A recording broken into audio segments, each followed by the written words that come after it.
What makes us all unique? We're celebrating diversity, emotions, and friendships on Cartoon Academy.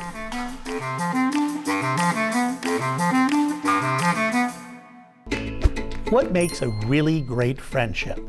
Well, one of the things that makes a great friendship is helping each other.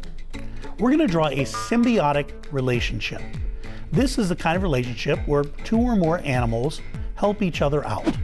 In this case, a rhino and a few of his bird friends. Let's draw. We begin with the eyes. Oval.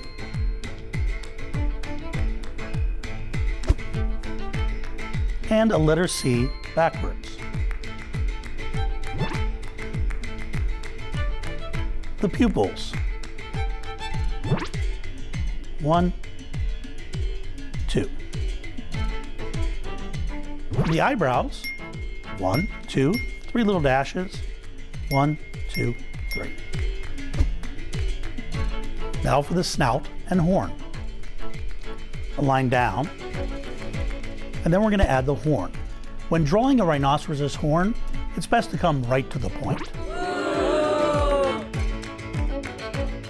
Up, point, and down. The lip is a line down, and then up with a bend. Over, up, and a letter C backwards to form the cheek. The lower jaw is a letter V, and then a slightly larger letter V, like so. Draw the tongue inside the mouth with a curved line. Fill in around it.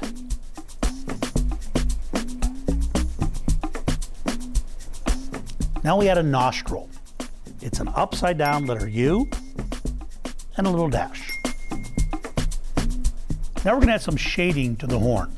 Whenever you add shading, you think about where your light source is coming from. In this case, we're going to imagine the sun is up here. So that means shadows would fall to the left side. We'll just do some line shading. A few quick little lines on the back side of the horn. We then come up, arch, down, and we're going to add the ear. Out, point, in, and stop. Now for the interior or inside of the ear. Out, point, and in. Now for the back of our rhinoceros. We bring a line down, out, up slightly, around and down, right to there where we're going to put the leg. Now we're going to start from the other direction for the front of the rhino. A line down, and then we're going to add the first leg. We start with a letter V, down, out slightly, in, up, and around.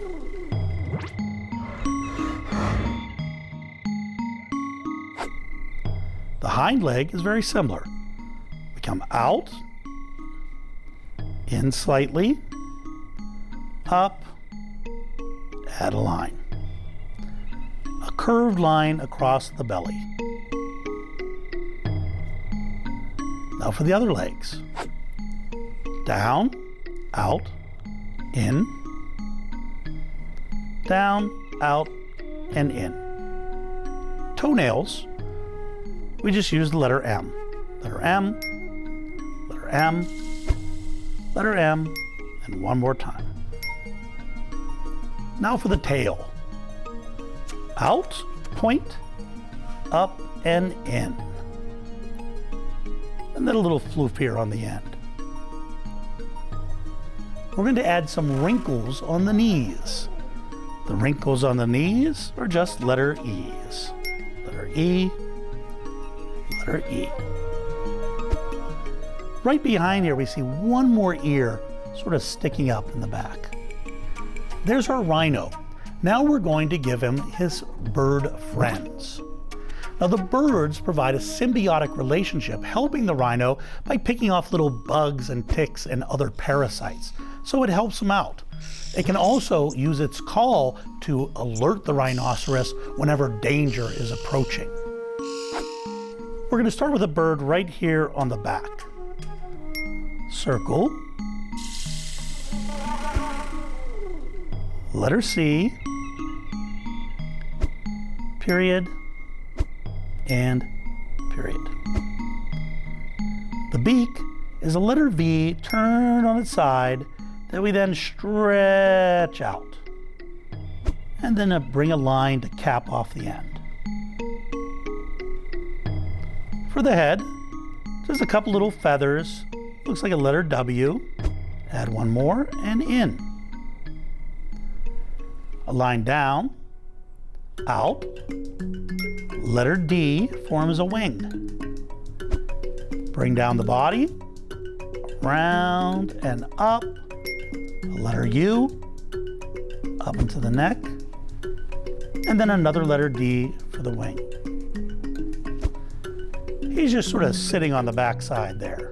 So we draw a line down, and then a letter V for the feet. Out, down, letter V. For the tail feathers, just sort of take a letter M on its side and stretch it out. Now we add eyebrows.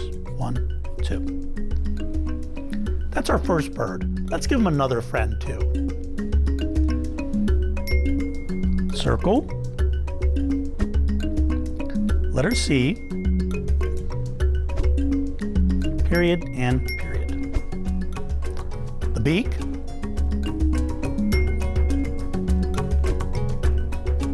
And up. Again, the feathers on the side of the head.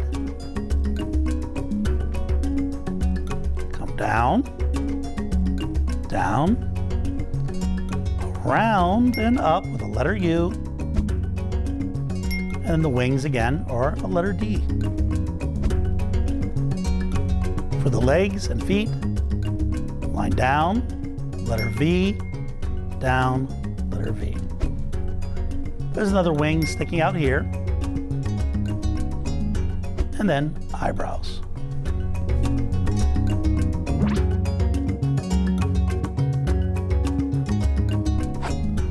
I'm going to add a couple little hairs on top of the head. Now that may seem like a minor thing, but actually there's a really good reason I'm doing that. I'm trying to create a balanced image. So I want things to be the same sort of height across the image.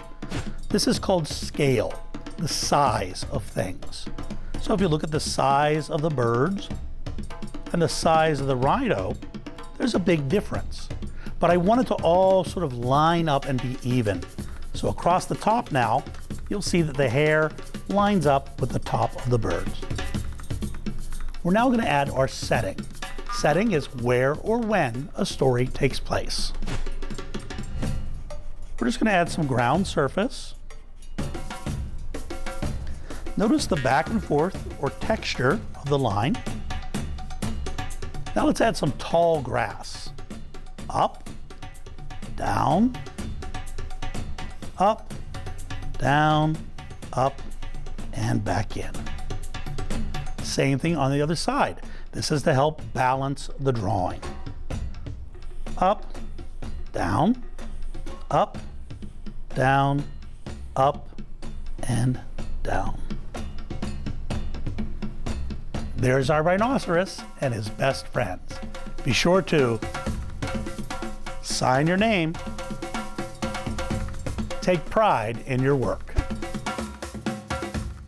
Thanks for tuning in, and thanks for being a friend.